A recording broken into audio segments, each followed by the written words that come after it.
सबसे पहले इस वीडियो को लाइक करें और मजीद वीडियोस के लिए हमारा YouTube चैनल सब्सक्राइब करें और बेल आइकन पर क्लिक करें।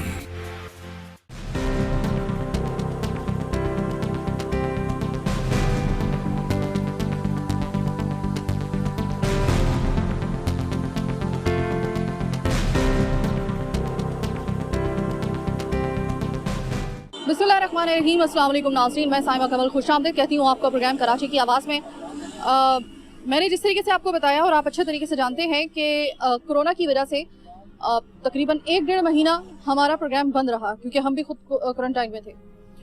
उसकी वजह से मैंने आपको जैसे कि पहले भी बता चुकी हूँ, पहले प्रोग्राम में जब हम दोबारा वापस आए हैं आपके मसाइल लेकर और इश्यूज़ लेकर कराची के, इस दौरान में कुछ डेवलपमेंट्स हुई, कुछ हादसात हुए, कुछ बहुत सी ऐसी अनहोनी चीज़ें हो गई जिस पर हम प्रोग्राम उस वक्त नहीं कर सके थे। लेकिन अब उसके जो आप कह लें कि फॉलो अप लेने के लिए अब हम लोग यहाँ पर आए हैं। आप समझ गए होंगे इस साल 2020 में जिस तरीके से बहुत सारी अनएक्सपेक्टेड मुसीबतें, अनएक्सपेक्टेड कुछ ऐसे हालात हमारे सामने रहे जिससे ना सिर्फ पाकिस्तान बल्कि पूरी दुनिया जो है वो सब नाबर्दाश्त है। जैसे कि कोरोना तो चल ही रहा है, साथ में इसी तरीके से जो एक और हादसा हुआ कराची की हदूद में जिसने कराची और पूरे पाकिस्तान को हिला के रख दिया। क्या बॉर्डर और क्या बॉर्डर पार, सब एकदम ऐसा लगा कि जैसे जिंदगी रुक गई है, चंद लम्हों के लिए बिल्कुल साकित हो गई है। ये वो मौका था कि जब जुम्मतुल विदा यानी कि ईद से सिर्फ 2 दिन पहले की बात आपको बता रही हूँ, कराची में एक सान्या होता है। लाहौर से आने वाली PIA की परवाज़ रिहायशी इलाका जो बिल्कुल इस वक्त मेरे सामने नज़रों के है, जहाँ पे आपको ये टेंट नज़र आ रहा है, जहाँ पे आपको ब्लॉक किया हुआ रास्ता नज़र आ रहा है, ये है वो जगह जहाँ पर ठीक जुम्मतुल विदा के वक्त यानी तकरीबन जिस वक्त खुतबा हो रहा था जुम्मतुल विदा का, तकरीबन उससे आसपास ही उसके वक्त में एक हादसा रूनमा हुआ और जिसमें देखते ही देखते जाने निकल गया। एक तैयारे का हादसा, तैयारा रिहायशी मकानों पे आके गिरा।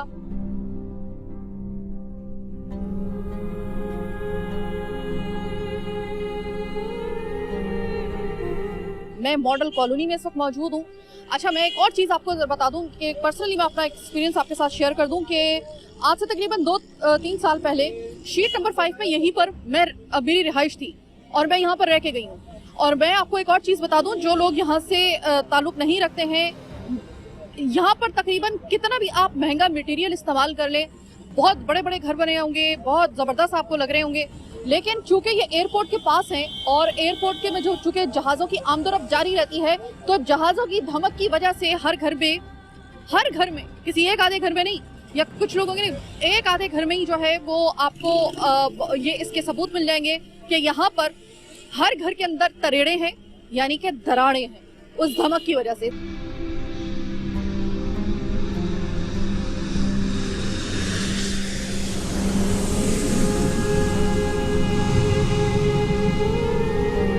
तो कोई भी घर यहाँ पर ये नहीं दावा कर सकता कि वो पक्का घर है। उस पर जब ये हादसा हुआ तो अल्लाह की, मैं कहूँगी कि अल्लाह ताला ने फिर भी बहुत बड़े नुकसान से बचा लिया कि तैयारा जो था ना वो यूं करके इसमें इस तरीके से आया था, उसकी पोजीशन इस किस्म की थी, वरना आप यकीन करें कि जितने कमज़ोर यहाँ पर घर हैं तो जहाज़ों की धमक की वजह से ये नुकसान खुदा ना खास्ता कहीं ज़्यादा बढ़ भी सकता था।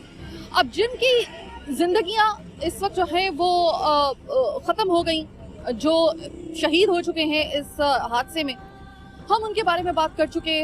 उनकी शनाख्त का मरहला जिस तरीके से हुआ, अल्लाह माफ़ करे, ये पता है कि अब बहुत बड़ा एक मरहला होता है किसी इंसान की ज़िंदगी का, सब्र आज़मा और इम्तहान, जिसे कह सकते हैं कि इंसान के लिए इससे बड़ा कोई इम्तहान नहीं हो सकता कि अपने प्यारे की शनाख्त करने के लिए उसको अपना DNA टेस्ट जो है वो देना पड़े।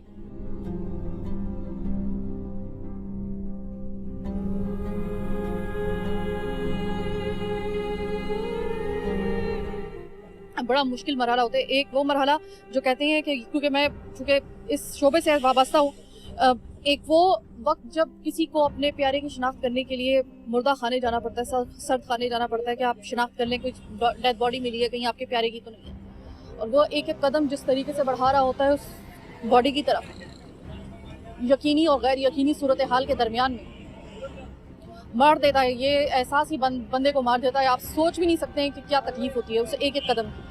इसी तरीके से जब डीएनए में या कोई ऐसा हादसा हो जाए और डीएनए की ज़रूरत पड़े, तो डीएनए की ज़रूरत सिर्फ उस वक्त पड़ती है जिस वक्त लाश नाकाबिले शनाख्त हो। आप अच्छे तरीके से जानते हैं।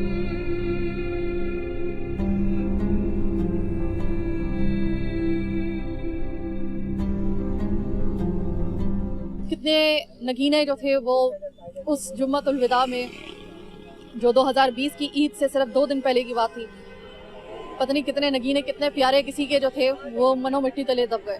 बच्चे, बूढ़े, खवातीन, अब कुछ उसके अंदर जो थे वो ऐसे मौजज़ात भी हमने देखे कि अल्लाह ताला अगर बचाना चाहे तो ऐसे हादसे से भी इंसानों को बचा देता है। 2 लोग सरवाइव कर गए और अल्लाह ने बता दिया एक तरीके से कि मैं अगर चाहूँ बंदो, मौत और जिंदगी का फैसला है मेरे हाथों में। ये परवरदिगार कहता है आपको, समझा दिया उसने आपको। तुम कहते हो कि कोरोना की वजह से बाहर ना निकलो, बिल्कुल सही बात है कि आप कोरोना को लेने के लिए बाहर जाएंगे। हम कहते हैं कि यही एक फार्मूला है कि सोशल डिस्टेंसिंग, बाहर मत निकलो, बिला वजह बाहर मत निकलो और घर में रहोगे तो महफूज रहोगे। अल्लाह ताला ने फरमाया और दिखा दिया कि अगर अल्लाह ताला चाहे तो घर के अंदर भी जो है वो मौत को आप तक पहुंचा सकता है।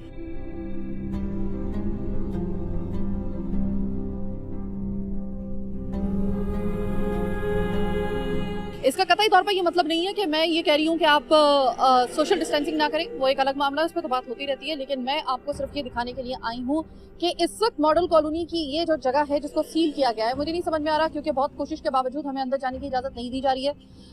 मलबा उठ रहा है यहाँ पर। इंजन कुछ दिन पहले जो है वो यहाँ से उठा लिया गया है। काफ़ी अरसे तक यहाँ पर जहाज़ के जो थे वो उसकी वजह से जो था वो यहाँ पर आमदोरफ्त बंद रही, मलबा पड़ा रहा बहुत ज़्यादा, चूँकि एक गंभीर मामला था और बहुत मैसी किस्म की सूरत हाल थी। इस वजह से अब जाके वो जगह जो है वो ऐसी है कि मैं चूँकि अंदर गई थी बगैर कैमरे के तो मैं देख के आई हूँ वहाँ पर। अब यहाँ पर इतनी तादाद में लोग अफेक्ट हुए हैं रिहायशी, और इतनी मोटर बाइक, इतनी गाड़ियाँ, इतने घर अफेक्ट हुए। सुनने में आ रहा था कि इनको नुकसान जो है वो इनका पूरा किया जाएगा। घर में बैठी हुई उस्ताद आ गई, अच्छा भले जो साहिब हैसियत लोग थे उनको जो था वो ऐसा एक झटका लगा है कि अब जाहिर है कि घर में बैठे बैठे आप पे एक उस्ताद आ गई, यही आप कह सकते हैं। तो अब आगे क्या होगा, आगे क्या होगा, किस तरीके से अब जिंदगी दोबारा यहाँ पे रवा होगी, जो एक नॉर्मल रूटीन होती है वो कब तक बहाल होगी। सामने मेरी नज़रों के बिल्कुल एयरपोर्ट है और इस तरफ जो है वो ये रिहायशी इलाका है जहाँ पर जहाज आके गिरा था। लोग जिनके नुकसानात हुए हैं क्या कहते हैं, अभी उनके लिए ज़िंदगी जो है वो मज़ीद और कितनी ज़्यादा जो है वो मुश्किल हो सकती है अगर उनकी मदद नहीं की गई। वैसे तो ये प्रिविलेज तबका जो है वो माना जा रहा होता है, लेकिन फिर भी चूँकि नुकसान है, नुकसान का अजाला ज़रूरी है। अजाला किस तरीके से होगा। और दूसरी बात ये है कि लोगों का एक शिकवा ये है कि वज़ीर आज़म पाकिस्तान इमरान खान साहब को यहाँ पर आना चाहिए था और ज़रूर आना चाहिए था यहाँ पर। बाकी लोग तो आए लेकिन वज़ीर आज़म साहब को भी आना चाहिए था यहाँ पे। मुझे नहीं समझ में आता कि ये टेंट लगा के जो है ये अंदर जाने की इजाज़त क्यों नहीं दी जा रही। मेरे लाख इसरार के बावजूद, हमारी हर तरह की श्योरिटी देने के बावजूद भी हमें अंदर जाने की इजाज़त नहीं दी जा रही है कैमरे के साथ। और मेरे ख्याल में कि आवाम का जानना हक है और हमारा दिखाना ज़रूरी है उनको कि क्या हालात इस वक्त चल रहे हैं और क्या अपडेट है यहाँ पर, ये दिखाना ज़रूरी था। लेकिन बहरहाल चूँकि कानूनी तकाजे हैं पूरे तो करने पड़ेंगे। बहरहाल अभी हमारे साथ कुछ लोग हैं यहाँ के रिहायशी, हम उनको बाहर ही ले आए हैं क्योंकि हमें अंदर जाने की इजाज़त नहीं मिल रही। तो हम इस वक्त जो है वो बाहर जो है वो हम प्रोग्राम करने के लिए आए हैं। अभी मैं बात करूँगी वकास साहब से। वकास नियाजी साहब जो है वो यूसी चेयरमैन है। अस्सलाम वालेकुम वकास साहब। वालेकुम सलाम। वकास साहब, जाहिर है कि अब काफ़ी दिन गुजर चुके हैं और हमारी लाख कोशिशों के बावजूद हमें अंदर जाने की इजाज़त नहीं दी जा रही थी, लिहाजा हम सिर्फ देख के ही अंदर आ सके हैं, हम दिखा नहीं सक रहे। मुझे अब ये बताइएगा कि इस वक्त तकरीबन कितना परसेंट जो है काम रह गया है। काफ़ी हद तक वैसे क्लियर हो गया लेकिन कितना मजीद रह गया? अभी बस वो जो छतों पे जो मलबा है वो रह गया और बाकी जो भी जहाज का मलबा था या जहाज का सामान था वो सारा चला गया है। जो लोगों की छतें टूटी थी, जो लोगों के दीवारें टूटी हैं, वो मलबा जा रहा है और वो इंशाल्लाह आज रात तक या कल तक, यानी जिस वक्त मेरा प्रोग्राम चलेगा उस वक्त तक इंशाल्लाह ताला ये मलबा हो जाएगा। अच्छा ठीक है। अच्छा ये बताइएगा कि जाहिर है कि आप उस वक्त मौजूद थे, आप लोग सब उस वक्त मौजूद थे जिस वक्त ये हादसा हुआ है। मैं इससे पहले इंट्रो में भी बता चुकी हूँ, शायद आपने सुना हो, कि क्योंकि मेरी अपनी भी पर्सनली मेरी रिहाइश का जो है वो 2 साल पहले जो थी वो शीट नंबर 5 में थी, तो मुझे अच्छे तरीके से पता है कि यहाँ पर हर घर के अंदर कितना भी अच्छा मटेरियल इस्तेमाल कर लिया जाए, लेकिन दरारें होती हैं क्योंकि वो जहाज आ रहे जा रहे हैं, उनकी आमदरफ्त की वजह से, वो धमक की वजह से वो होती है। तो मजीद जरा थोड़ा सा मामला जो होता है वो थोड़ा पेचीदा होता है। तो आप मुझे ये बताइएगा कि आसपास के घरों को कोई और ज्यादा नुकसान पहुंचा है इस वजह से, या थोड़ी सी बचत हो गई है? नहीं, वो आसपास वाले घर बच गए। जहाँ जिस गली में जहाज गिरा है उस गली के जो 14 घर हैं, 14 से 15 घर हैं, उनको नुकसान हुआ है। उसके अलावा आसपास के सारे घर बच गए और आसपास के लोग भी बच गए, और उन जो घरों में जिस गली में जहाज गिरा है वहाँ के भी लोग सारे बच गए। मैंने सुना है कि यहाँ पर, सुना क्या है बल्कि हम तो दिखा भी चुके हैं, कुछ मुलाजमाएं जो थी वो भी दो थी उसमें, और वो एक्सपायर हो गई उनमें से एक। और जो अब मुझे ये बताइएगा कि उनकी किसी ने कफालत के लिए किसी ने आवाज उठाई? जी, उनकी कफालत के लिए जो है हमारी तहरीक इंसाफ ने जो है उनको 10-10 लाख रुपए दिए हैं, और जो उनको मिल गए हैं या अभी सिर्फ अभी कमिट किया गया? जी, मिल गया, कैश दिए उनको। अच्छा, क्या किस तरीके से वो बाहर खड़ी हुई थी, कैसे घर में थी या घर में थी? वो घर की सफाई कर रही थी, सैन में थी या कहाँ थी ये तो आप ये हमें कंफर्म नहीं था, लेकिन घर में ही थी। और जैसे ही जहाज गिरा था तो वो जल गई थी, क्योंकि जब अच्छा, यानी यहाँ पर फायर का एलिमेंट ज्यादा है बनिस्बत, क्योंकि अमूमन जब जहाज गिरता है या खुदा ना खासा कभी ऐसा हो तो 2 एलिमेंट होते हैं, या तो मलबा गिरता है, ठीक है, घरों का जैसे मलबा गिरा तो उसके नीचे दबके मर गए, या फिर होता है कि वो फायर बहुत बड़े पैमाने पर फैलती है। तो क्या फायर यहाँ पर थी? फायर क्या असल में वो जो बच्चियाँ थी ना, जो मुझे खबर है या जो मैंने पता चला है, वो 2 बच्चियाँ इंतजार कर रही थी कि तीसरी आएगी। तो ये जो अपने कहते हैं एकदम जब ब्लास्ट हुआ है, नीचे आके जहाज गिरा है, और उसके बाद वो जो तेल ने ब्लास्ट किया है, और मुख्तलिफ गाड़ियाँ मैंने आपको गाड़ियाँ भी दिखाई हैं, तकरीबन 10-15 के करीब गाड़ियाँ हैं, वो जब जली हैं तो उससे जो है वो बच्चियाँ डैमेज हुई हैं। तो काफ़ी हद तक उनके जिस्म जो है झुलस गए, जिसकी वजह से उनके रज़ा इलाही से अल्लाह ताला ने उनके मग़फ़िरत फरमाए।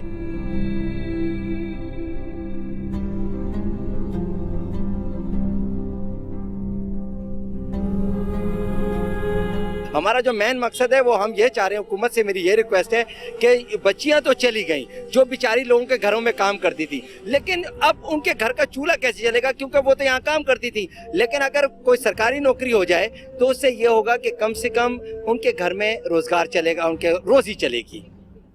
सर ये बताइएगा वकास साहब के जिनके घरों का नुकसान हुआ है, तकरीबन कुछ अंदाजा है कितने लागत का होगा? अंदाजा तो नहीं है, लेकिन जो टीम भेजी थी वो यहाँ आकर सर्वे करके चली गई है। अब वो टीम बताएगी कि कितना हुआ है, लेकिन 2-4 घरों का तो काफी हुआ, वो तो पूरे घर डैमेज हो गए, बाकियों का थोड़ा हुआ है। यानी मतलब अभी कोई वाज़ेह तौर पे लागत का अंदाजा नहीं हो सका। ये तो केबीसी आएगी ना, वो आके एक टीम आएगी, आके दौरा करके चली गई, वो बताएगी कि आया अब इसकी बुनियाद खड़ी हो सकती है नहीं, क्योंकि ये मेरी और आपकी बात नहीं है, केबीसी के अफसरान आएंगे, इंजीनियर आएंगे, इसको आके विजिट भी कर गए, उन्होंने अपने पेपर वर्क कर लिया होगा, जो घर रहने के काबिल होंगे वो घर से। जो बाहर की टीम ने है ना, जो जहाज हमारा जो आई थी, वो जहाज जो इंश्योर्ड होता है, वो इंश्योर्ड की टीम आकर पूरा सर्वे करके चली गई है। जितनी गाड़ियां जल गई, जितनी मोटरसाइकिल जली हैं, या जितने घरों का नुकसान हुआ है, वो ये सारा सर्वे करके चली गई हैं। तो इनको जल्द से जल्द हो सकता है 5 दिन 10 दिन तक इनको जो जिनके जो घरों का नुकसान हुआ है वो भी मिल जाए। I hope so. अच्छा, एक और चीज़ मुझे बताइएगा कि ये जो बेचारी मुलाजमाएं थी, वो बिल्कुल ऐसी गरीब तबके से ताल्लुक़ रखती थी कि जिन्होंने रोज़ाना खाना है तो आपको पहले काम करना होगा वरना आपको बनेगा। ये वो वाला तबका नहीं है कि अगर कोई एक आधा गया तो पीछे उसके बैकअप होगा, नहीं, पता है कि। अब मुझे ये बताइए कि कितना दूर तकरीबन यहाँ से रहती है, कोई उनके घर की? ये जाम गोट के पास आगे गोट है, मेमन गोट की तरफ, वहाँ पे उनकी रिहाइश है, और नहायत ही खस्ता हाली, क्योंकि जब उनका जनाजा था तो 2 ही के करीब टीवी चैनल्स गए थे वहाँ पे, और बेचारों के घरों की छतें भी समझ लें कि चटाइयों वाली छतें, कोई इतनी पक्की वो नहीं है, गरीब लोग है, बहुत ही पसमानदा एरिया है जिसमें वो रहते हैं। अगर आप भी वहाँ पे जाके विजिट करें और कोई प्रोग्राम करें तो ये आपकी बड़ी हो सकता है कि इसी प्रोग्राम में मैं चली जाऊँ, मुझे टाइम अगर मिलता है तो मैं चली जाऊँ। आप K21 जो है पूरे कराची, पूरे पाकिस्तान में देखा जाता है माशाल्लाह, और हर उस पॉइंट पे K21 खड़ा होता है जहाँ लोगों के मसाइल होते हैं। मैंने आप लोगों के चैनल को देखा कि वो बिला तफरीक किसी रंग और नस्ल को देखते हुए, ये नहीं कि ये हमारा इलाका, लोगों के जहन में ये है कि K21 सिर्फ कराची का है, कराची का एक तबके का नहीं है। माशाल्लाह K21 पूरे कराची को जो है वो लीड करता है और हर उस पॉइंट पे खड़ा होता है जहां मजलूम का साथ। सबसे बड़ी बात जो है आपके प्रोग्राम की, जो कराची की आवाज है उसको अप्रिशिएट है, मैं सलाम पेश करता हूं कि वो हर उस पॉइंट पे खड़ी होती है जहां पे मजलूम का साथ देती है। और मुझे बड़ी खुशी हुई कि आपने मुझे अभी कहा कि जी मैं वहां जाऊंगी जहां पे वो बच्चियां रहती हैं, तो मैं आपको सलाम है मेरा, आपके वालिदैन को सलाम हक उन्हीं का पहले बनता है। देखिए मेरी बात सुने, जिनके देखिए जिंदगी, खुशी हुई कि आप जैसे एंकर जो है आप होस्ट आके बात कर रही है कि मैंने वहां जाना है। बहुत शुक्रिया। सलाम है आपको। अब मुझे ये बताइएगा कि जाहिर है कि अभी आपने कहा है कि 1-1.5 हफ्ते के अंदर या 10 दिन के अंदर ज्यादा ये मामला सॉल्व हो जाएगा कि भाई यहाँ पर कितनी लागत का ये नुकसान हुआ है, पर पर्सन कितना जो है उसको कंपनसेट किया जाएगा। अच्छा, अब आप मुझे ये बताएं कि देखें ये तो हो गया एक खौफ यहाँ पे रहने वालों में, ये भी तो है ना कि एक हादसा हो गया ना, वो कहते हैं ना कि एक दफा दूध का जला हुआ छाछ को भी फूंक फूंक कर पीता है। अब यहाँ पर लोगों की है पूरी ये प्रॉपर्टी है और कोई थोड़ी बहुत लागत की नहीं है भाई, ठीक मुझे पता है ये बड़ा महंगा इलाका है। अब आप मुझे ये बताएं कि जहाजों ने तो इधर ही आना है, जाना भी इधर से है क्योंकि एयरपोर्ट सामने है, तो लोग वही तो चेंज तो नहीं हो सकता। तो अब मुझे बताएं कि अगर खुदा ना खास्ता लोगों के दिलों में ये तो ख्याल आता होगा कि यार ये तो बड़ा रिस्की हम लोग हैं। खौफ तो है उनके दिलों में, और वो ऐसा खौफ है कि वो सिर्फ यहाँ नहीं, सारा खौफ फैला हुआ है कि जहाज जो है कभी भी आ सकता है, गिर सकता है। तो इसके लिए ये जरूरी है कि खुदा के लिए बैक टू बैक हर कुछ साल के बाद हम लोगों को किसी एक जहाज की हमें गिरने की खबर मिलती है। अल्लाह का वास्ता, चाहे वो PIA हो या फिर कोई निजी एयरलाइन हो, अपने जहाजों की मुरम्मत करवाइए और उनको उस वक्त तक खुदा के लिए उड़ने की इजाजत मत दीजिए जब तक कि 100% उसकी उसकी फिटनेस है वो उसके लिए आप श्योर ना हो। अगर एक जनाजा आपके सामने किसी प्यारे का रखा हो ना, तो उस जनाजे को देख के आपको सब्र आ जाता है, ये अल्लाह का एक असूल होता है। लेकिन जब आपकी गैर यकीनी सूरत हाल हो तो वो आपका एक एक कदम, एक एक लम्हा, एक एक सेकंड का 7वां हिस्सा भी जो है ना वो आप पर क़यामत बन के टूटता है। और ऐसे कई लोग हमने देखे हैं कि जिन्होंने कहा कि मतलब DNA का जो मामला आता है ना, तो समझ लीजिए उसमें वक्त लगेगा, इस अपने जहनी तौर पर तैयार कर लें। लेकिन साथ में इस चीज़ के लिए भी हम लोगों को जो है वो सोचना चाहिए कि जो ये मरहला होता है ये आसान मरहला नहीं होता है। अब तक कितने लोगों की शनाख्त जो है वो तकरीबन कितनी देर में तकरीबन जो था वो इस मरहले को, क्योंकि बहुत ज़्यादा शोर हो रहा था, हमारे न्यूज़ चैनल पे भी बार बार इस चीज़ को जो था वो डिस्कस किया जा रहा था तमाम न्यूज़ चैनल पर कि भाई चूँकि लोग जो हैं वो ज़ाहिर अपने प्यारों की बॉडी का इंतज़ार कर रहे हैं, तो थोड़ा सा वो ज़ाहिर तवील एक उसमें प्रोसेस होता ही है। तो अब तक जो है वो तकरीबन कितनी हद तक जो है वो लोगों को दी जा चुकी है? मेरे ख्याल से कि 90% तो दी जा चुकी हैं, 92%। कुछ बॉडीज रह गई हैं, कोई 5-6 ऐसी वो चल रही हैं। और आपको पता है कि ये जो है एक बड़ा मुश्किल चीज होती है, क्योंकि लोग मैच करे वो, क्योंकि ये जो हम तो सिर्फ बात कर देते हैं ना, DNA का मैच होना भी होता है, वो भी बड़ा एक मैटर होता है सवाल मामला। तो उसका जो है वो कि आपका होता है या नहीं होता, कहीं एक आपका DNA लिया गया है, बड़ा एक लंबा लेंथी किस्म का प्रोसेस होता है। तो इसमें ठीक है, सही है, अभी 5 तकरीबन है, 5 से 4 तकरीबन ऐसी लाशें हैं। जब अल्लाह करे कि बस वो जल्दी से उनकी शिनाख्त हो जाए। हुआ कि जब जहाज यहाँ गिरा था तो हम लोग यहाँ 5 मिनट में पहुँच गए थे, और हम जो है अपनी जो यहाँ के हमारी रेंजर्स है उन्होंने जो रेस्क्यू किया, उस टाइम तक यहाँ कोई नहीं आया। अच्छा देखिए, इस वक्त कोरोना की वजह से सोशल डिस्टेंसिंग का बताया जा रहा है, लेकिन मुझे उन्होंने बताया कि, और हमने खुद भी देखा, हमारी टीम यहाँ पर आई हुई थी कि तिल धरने की जगह नहीं थी। जहाज जब गिरा तो उस टाइम जहाज के अंदर आग और उसका इतना धुआं था कि कोई आम इंसान वहां तक जा ही नहीं सकता था। हम लोग भी समझे कि जहाज से इतना पीछे ही थे, आगे नहीं जा पा रहे थे। वो धुआं आपकी आंखों के अंदर और सांस के अंदर जा रहा था। और जब तक वो जहाज का धुआं थोड़ा कम हुआ, जब तक हमारी फौज ने आकर वो सारा इलाका संभाल लिया था, तो चोरी वोरी वाला तो सवाल ही नहीं पैदा होता। अच्छा ये बताइए कि वो जो बच्चियां हैं उनके घर तकरीबन यहाँ से कितने मिनट की ड्राइव पर? तकरीबन यहाँ से कोई 20 मिनट के पास। ठीक है, सही है, इंशाल्लाह। अब हम वहाँ पर भी आपको लेके जाएंगे, क्योंकि सबसे पहला हक बनता है उन बच्चियों का जिनके लिए वाकई में आवाज उठाना ये डिजर्व करती हैं बच्चियां, कि उनके लिए तो हम जाएंगे, चाहे हमें कितना भी फासला तय करना पड़े। बहरहाल अभी मैं छोटी सी ब्रेक लेने के लिए जा रही हूँ, लेकिन मैं यहाँ के मजीद लोगों की इस वक्त जो यहाँ पर मौजूद है, ये वो तब लोग हैं जो उस वक्त यहाँ पर मौजूद थे जब ये हादसा हुआ है। तो एक चीज होती है जो आप टीवी पे देखते हैं, न्यूज चैनल पे देखते हैं, अखबार में पढ़ लेते हैं, एक चीज होती है कि जो आई विटनेस और जो यहाँ पर रेस्क्यू करने वाले या खुद जो जिनके हाथों में ये मामला हुआ होता है, तो जमीन आसमान का फर्क होता है। कुछ ऐसी चीजें आपको जो नहीं आपको बता सकते, यहाँ पे आके आपको पता चलती है। जरा थोड़ा सा मालूम करेंगे, लेकिन इससे पहले लेंगे छोटी सी ब्रेक। मेरे साथ रहिएगा।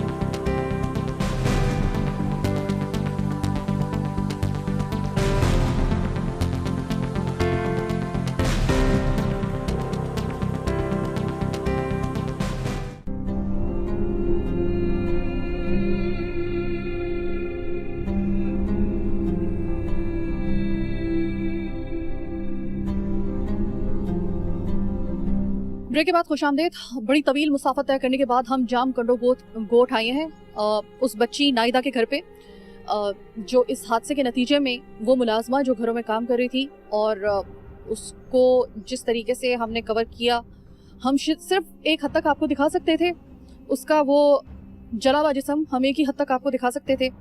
12 साल की वो बच्ची जो थी वो अपने घर का कफील थी, और वो कफील अब इस दुनिया में नहीं। 12 साल की बच्ची, अभी उसका ख़ानदान यहाँ पर मौजूद है, और इस वक्त वो भी लोग मौजूद हैं जिनकी जो नाइदा की वालदा और उसके घर वाले भी, और वो लोग भी जो कि उन बच्चियों के वालिदैन हैं। ये आसपास के बिल्कुल करीब करीब जो थे वो इनके घर हैं। मैं आपको सिर्फ एक बात दिखाने के लिए और आपको समझाने के लिए मैं आई हूँ। मैं एक दफ़ा आपको यह दिखा दूँ, यहाँ पर जिसे आप कह सकते हैं कि बिल्कुल एक ऐसा इलाका, एक ऐसा घर जहाँ की गुर्बत आपको दीवारों से टपकती हुई नजर आएगी। अब वो बच्ची वाहिद इस घर का कफील थी। हाँ, उसके बाद मैं बिल्कुल इस बात का इकरार करती हूँ, और ये लोग भी इस बात को जो है वो एडमिट कर रहे हैं कि इमदाद उन तक पहुंची, लेकिन इमदाद पहुंचने का मतलब जो है क्या ये है कि अब बस जाने वाली जान चली गई और इमदाद दी, बात खत्म? ऐसा नहीं है। इसके बाद भी कई मराहिल ऐसे हैं कि जहाँ पर इमदाद का सिलसिला जो है वो इस सूरत में जरूरी है कि यहाँ पर इनके घरों में से बाकी कोई ऐसा अगर शख्स है तो उसको किसी नौकरी के ऊपर लगाया जाए, किसी जगह मुलाजमत दी जाए, और ऐसी मुलाजमत दी जाए कि जिससे उसका घर का जो है वो खर्च चलता रहे। इमदाद कब तक चलेगी आप अच्छे तरीके से जानते हैं कि महंगाई के इस दौर में 10 लाख कब तक चलेंगे कुछ पता नहीं है। लेकिन इस वक्त मैं इनकी वालदा के साथ मौजूद हूँ। सबसे पहले तो ज़रूरी है कि इनको पुरसा भी दूँ। अस्सलाम वालेकुम। सबसे पहले तो मैं बहुत इस वक्त जो है वो आपसे ताज़ियत करती हूँ अपने इदारे की तरफ से, और मैं खुद भी। नाइदा जो है वो इस वक्त, आपको उर्दू बोलनी आती है? आपको उर्दू बोलनी नहीं आती, आपको आती है? चलिए मैं आपसे बात कर रही हूँ, ये नाइदा की बहन है। मैं आपकी वालदा से ये बात कह रही थी, और आपसे भी मैं कह रही हूँ कि हम अपने इदारे की तरफ से और नाइदा की इस वक्त ताज़ियत भी करने के लिए आपसे आए हैं, पुरसा देने के लिए भी आए हैं। मुझे ये बताएं कि नाइदा कमाती थी, ज़ाहिर है कि वो जाती थी तो ही कमाती थी, इमदाद तो मिल गई, ज़ाहिर है कि नाइदा का तो कोई मुतबादिल नहीं हो सकता, यानी उसकी तो कोई जगह नहीं ले सकता। अब आपको क्या चाहिए? इमदाद मिलने के बाद ये काफ़ी है, या आपको लगता है कि किसी को जॉब कोई, या फिर आपके यहाँ पे घर में से किसी एक शख्स को या किसी दो अगर हो सके तो कोई नौकरी की ज़रूरत है, या काफ़ी? नौकरी की ज़रूरत है। नौकरी की ज़रूरत है, जी। ठीक है। किसको नौकरी चाहिए? मैं और मामू है, भाई है, अम्मी है। आपकी वालदा को उर्दू नहीं आती, ये मेरे ख्याल से सिंधी बोलती है। ठीक है, ठीक है। तो मुझे ये बताएं, भाई आपका ये है, तो अभी जब ये इमदाद आप तक पहुंची है, जाहिर है कि नाइदा जो थी वो जिस हालत में उसका वो हुआ, मुझे पता है कि कितनी आपकी तकलीफ थी, आपको किस तरीके से आपने वो वक्त गुजारा होगा। वो इमदाद जो आपको दी गई है वो कितने दिन बाद दी गई थी, और वो काफ़ी है फिलहाल आपके लिए? नहीं, वो तो जब अभी हॉस्पिटल में थे तभी दी गई थी। अभी जो फौत होने के बाद फिर 10 लाख मिले। ठीक है। तो अभी आपको ये चाहिए कि मतलब ये आप ये डिमांड कर रही हैं कि आपके इस भाई को और आपको किसी जगह पर नौकरी जो है वो चाहिए? जी। मैं यहाँ पर अपने इस प्रोग्राम के इस प्लेटफॉर्म को इस्तेमाल करते हुए मैं आपको सिर्फ एक चीज़ की निशानदही कर दूँ कि देखिए, इमदाद देना ये ज़रूरी था, लेकिन इमदाद देने का मतलब ये कतई तौर पे नहीं है कि जो है वो बस अब ख़त्म मामला, अब हो गया बस जो। ज़ाहिर है कि इमदाद कब तक चलेगी? अगर आपको इसका वाकई में कोई हल इसको आपको देना है इस ख़ानदान को, तो आपको यहाँ पे नौकरी किसी को देनी पड़ेगी, इनके घर में से इनके भाई को, या हालांकि ये बड़े छोटे छोटी उम्र के, यही तो गुर्बत होती है। हम हमेशा कहते हैं कि गुर्बत जो होती है ना, इससे बड़ी बीमारी कोई नहीं होती। गुर्बत वाकई ही में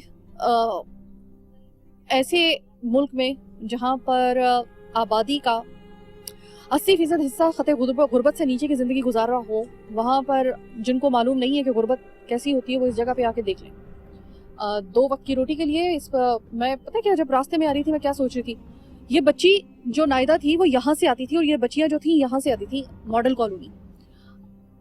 मैं यकीन करें कि अपनी गाड़ी के अंदर मेरी पसलियां दर्द करना शुरू हो गई। इतनी दूर वो बच्ची जो थी वो किस पे आती थी, ये नायदा किस पे जाती थी, रिक्शा में रहती थी। और मैं हैरान हूँ कि ये पापी पेट क्या करवा देता है इस रात से।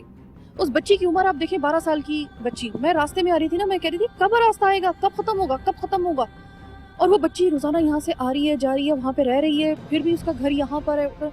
किस तरीके से वो गुजारा करती होगी, किस तरीके से वो इतनी तकलीफें बर्दाश्त करती होगी सिर्फ घर वालों को पालने के लिए। और अब मेरे ख्याल शायद वो पढ़ भी रही थी, अगर मैंने उसको पढ़ भी रही थी, कौन सी क्लास में पढ़ती थी? 5 क्लास में पढ़ती थी। और सुना है कि वो खर्चा भी अपना पढ़ाई का खुद ही उठा रही थी। जी, इसकी अम्मी वो स्कूल में ड्यूटी करती थी।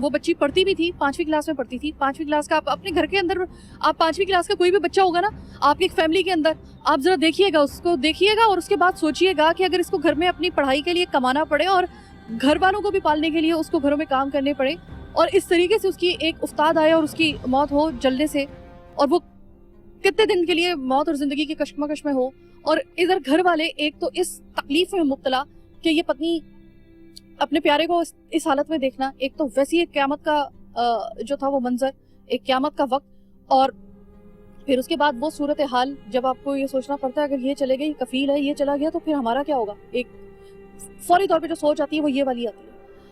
नायदा को हम वापस नहीं लेके आ सकते, लेकिन कम से कम हम इन लोगों के लिए कुछ बेहतर कर सकते हैं, और इसके लिए कुछ ज्यादा करने की जरूरत नहीं है। सिर्फ इन लोगों को में से किसी एक इनके घर के फर्द को जो है, या 2 अगर हो सके तो, कोई बहुत बड़ी इनको जो है वो ग्रेड 22 की नौकरी नहीं चाहिए भाई, ग्रेड 21 की नौकरी कोई नहीं चाहिए। इनको चाहिए सिर्फ 2 वक्त की इनकी रोटी चल जाए, कोई इज्जतदार, कोई इस तरह की कोई ऐसी जगह पे जहाँ पे ये काम कर सकें। ये सिर्फ इनकी डिमांड है। आपका बहुत बहुत शुक्रिया, आपने इन लोगों की मदद की, 10 लाख रुपए पहुंचाया। बहुत बहुत बहुत शुक्रिया आपका इस बात का, और ये भी अदा कर रहे हैं, हम भी अदा कर रहे हैं। लेकिन अभी बात यहाँ पे खत्म नहीं होती है। वो 10 लाख जिस दिन खत्म हो गए और इनके घर में कोई कमाने वाला ना हुआ तो फिर ये क्या करेंगे? जाहिर भीख तो नहीं मांग सकते। अब जाहिर वो लोग हैं कि जो कि कमाते हैं, घरों में काम करते हैं, मेहनत की रोजी जिनको कमाने की आदत हो, वो जाहिर है कि उनके लिए वक्त ये सोच बड़ी मुश्किल होती है कि आगे गुजारा कैसे होगा। तो अभी आप ये बताइए कि 10 लाख का जो आपने वो है, आप पे कोई कर्जा वगैरह तो नहीं है? क्योंकि अमूमन यहाँ पे देखा गया कि कुछ कर्जे वगैरह होते हैं। आप पे कोई कर्जा वगैरह तो नहीं है किसी का? नहीं, खितमा वगैरह करवाया था, वो जो मतलब इनके खतने के सामान वगैरह वो सब हमने नायदा को पैसा में से लिया था। इस वक्त तो जरूरत है, इस वक्त मैं समझता हूँ कि मैं यहाँ पे आके मुझे भी बड़ा दिली दुख हुआ है कि हुकूमत वक्त से मेरी ये अपील है कि वो यहाँ आके देखें कि कितना पसमानदा एरिया है और किस तरीके से ये रह रहे हैं बेचारे। ना यहाँ पे मतलब गर्मी और सर्दी का पता चलेगा।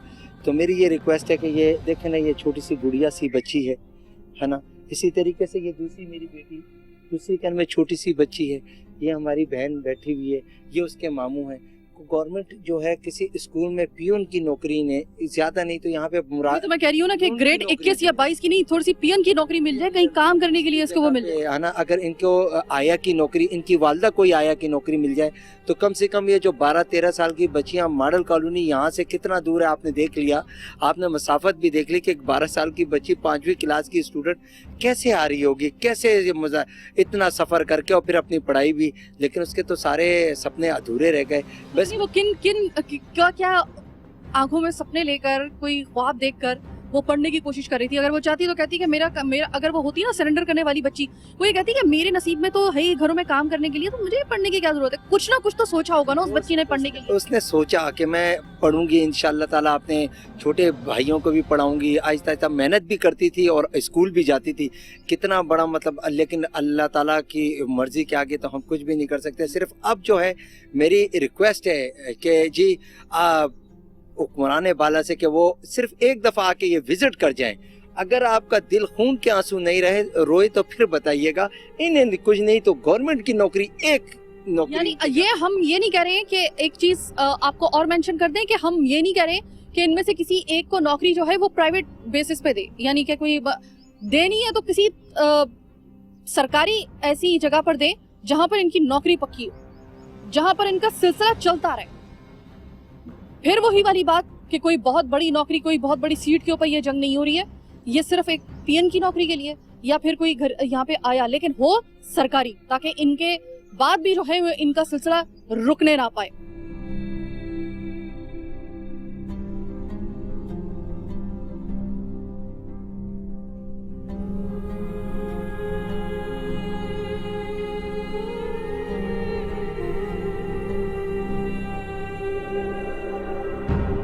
बच्ची की तबीयत कैसी है जरा पता करिए। बाबा तो जो फुट जैसे तबीयत, आप ये बताएं कि आपकी जो वो बेटी थी है ना, ये कैसी थी? माशाल्लाह पढ़ती तो नहीं थी वो, लेकिन आपकी फर्माबरदार थी, काम के लिए जाती थी। उसकी कितनी याद आती है? आप गवर्नमेंट से क्या अपील करना चाहते हैं? आपको क्या मसले मसाइल हैं वो बताएं कि हम आए हैं आपके लिए हैं। आपकी K21 आपकी आवाज़ बनेगा और इंशाल्लाह। तो ये बताएं कि क्या तबीयत जो है वो इनकी कैसी है और इनको किस चीज़ की ज़रूरत है इस वक्त? इमदाद मिलने के बाद किस चीज़ की ज़रूरत है? तो उसकी तबीयत सही है और उसको और भी इनको मरम्मत करना चाहिए। हाँ, उसका इलाज होना चाहिए। तो अभी उसकी तबीयत कैसी है अस्पताल में? अभी तबीयत सही है। तबीयत सही है। घर कब तक आ जाएगी? हाँ? घर कब तक आएगी? घर यही घर 2 हफ्ते तकरीबन लगेंगे। मुतमईन है जी। तो इनका ये कहना है कि इलाज जो है उसका बेहतर तरीके से होना चाहिए, वो आ जाएगी। फिर वही वाली बात कि कोई ना कोई ऐसा इंतजाम करना पड़ेगा जो इन लोगों के लिए सिलसिला चलता रहे। बहरहाल आज का प्रोग्राम कराची के पास बस यहीं तक। पेशतर इसके कि मैं प्रोग्राम का इख्तिताम करूं, जरा एक दफ़ा अच्छे तरीके से मैं आपको दिखा दूं कि ये इनकी घरों की हालत है। बिल्कुल भी आप ये मत सोचिएगा कि ये ऐसी इमदाद देने के पास ये ऐसी कंडीशन में है या इनके कोई ऐसे दिन फिर गए होंगे कि जिसके बाद जो है वो इनको ज़रूरत नहीं रही होगी किसी इमदाद की। गुर्बत इस वक्त आपको नज़र आ रही होगी। सबसे बड़ी बात ये होती है कि कोई मुस्तकिल सिलसिला हो तो बात बने, फिर उस इमदाद का जो है वो कोई फ़ायदा भी होगा, वरना कुछ अरसे बाद वो जब इमदाद ख़त्म हो जाएगी तो फिर क्वेश्चन मार्क इतना बड़ा सामने खड़ा हो जाएगा। तो जनाब आज का प्रोग्राम कराची के पास बस यहीं तक। मैं इस उम्मीद के साथ इस प्रोग्राम को ख़त्म कर रही हूँ कि एक अच्छी चीज़ पहली दफ़ा मुझे सुनने को मिली कि इमदाद का सिर्फ वादा नहीं किया गया था, इमदाद मिली भी। कम से कम इन बच्चियों को तो जो इसमें शहीद हुई नायदा और जो बाकी है इनके साथ तो चले एक अच्छा वो हो गया, लेकिन अभी भी बहुत कुछ करना बाकी है। अभी इनको नौकरी देना जो है वो बाकी है। और रही बात मॉडल कॉलोनी में, जब हम आए हैं हमने पूरा प्रोग्राम आपके सामने पेश किया है। सिर्फ इतनी बात कहना चाहेंगे कि अभी वक्त लगेगा वहाँ पर ज़िंदगी को दोबारा से नॉर्मल रूटीन में आने में, और अभी पता चलेगा क्योंकि अभी कुछ ही दिन पहले जो है वो वहाँ से मलबा जो है वो मुकम्मल तौर पे उठाया गया है और अभी भी काम जारी था वहाँ पर। इसके बाद फिर कितना तखमीना लगता है, किस तरीके से उनको जो है वो फैसिलिटेट किया जाता है और किस तरीके से उनकी जो है वो दादरसी की जाएगी उन लोगों की जिनको घर में बैठे बैठे एक उस्ताद उनके सर पे जो थी वो 8 की, और जो लोग इस हादसे में शहीद हो गए उनको तो हम भूल ही नहीं सकते। किसका कौन सा प्यारा कितनी मिट्टी तले किस तरीके से वो दबा है, ये सिर्फ उसके घर वाले जानते हैं, जिसने अपने बच्चों को खोया, जिसने अपने माँ बाप को खोया, जिसने अपनी औलादों को खोया, जिसने अपने शौहर को खोया। उस दुख का अंदाज़ा ना हम कर सकते हैं ना आप लगा सकते हैं, और अल्लाह ताला हमें वो अंदाज़ा कभी लगाने का मौका भी ना दे। जिनके साथ ये गुजरी है ना, कभी आप उनसे पूछिएगा कि नुकसान कहते किसे हैं। हम छोटे मोटे नुकसान के ऊपर तड़प जाते हैं, जिसकी पूरी ज़िंदगी की पूंजी जो है वो लुट जाए। ज़रा पूछिए कभी कि नुकसान का मतलब क्या होता है। बहरहाल आज का प्रोग्राम कराची के आवाज़ बस यहीं तक। मुझे मेरी टीम के साथ दीजिए इजाज़त। अल्लाह के बाद।